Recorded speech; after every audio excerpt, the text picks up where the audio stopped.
fixed rate mortgages are going up? That can't be good news. Let me explain to you why this is a possibility and why it has nothing to do with anything we're doing here in Canada. But it also shows how interconnected we are with global markets and how other countries with significant monetary influence can drastically affect what happens here.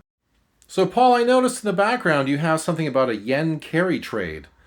What the deuce is that? Well, let me explain to you just a little bit of what's happening in Japan and why what's happening there could affect our fixed interest rates as a result of changes to our bond yield. Okay, so I had to dumb this down for myself so I could understand it, and hopefully what I've done will help you understand it as well. So, a yen carry trade. Well, the yen is really just the currency in Japan. Carry trade itself is a specific financial mechanism. What is this and why should you care? Well, it's essentially investors borrowing money in a country that has really, really low interest rates compared to all the other markets and countries globally. So in Japan, for the last many years, they've had extremely low interest rates. So you could borrow money there at a very low rate and they go reinvest it in other markets. And you're barely carrying any interest payments. So it's very easy to pay that off with any profits you accrue investing in those other markets.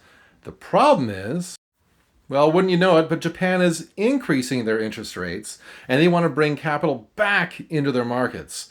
So anyone who, of course, has borrowed against the yen for that low interest rate funding option, well, if those rates start to go up very quickly, which they are starting to go up, then you may need to repay that debt because it's no longer a positive cash flow scenario. So then you're drawing money out of those other investments to pay back what you've borrowed in Japan. Following? Well, if you have a whole bunch of people withdrawing funds out of bonds in other countries to pay back that Japanese debt, well, then you withdraw a lot of demand. So in the Canadian market, a 5-year Canadian bond yield, if en masse people are just withdrawing money, throwing that into the Japanese market to pay back what they owe, then less demand in Canada, that actually dries up yields. If you drive up bond yields, well, you're going to see an generally equal increase in fixed rate mortgages because fixed rate mortgages are tied directly to 5-year Canadian bond yields. So that's the issue.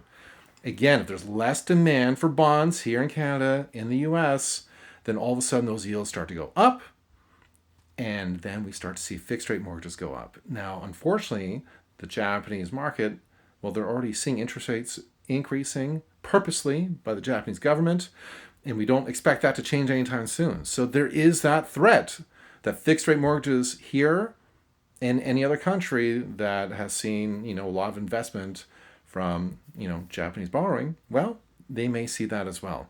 I don't know how much of an increase, but that's something to watch for, and it's very important that we pay attention to this.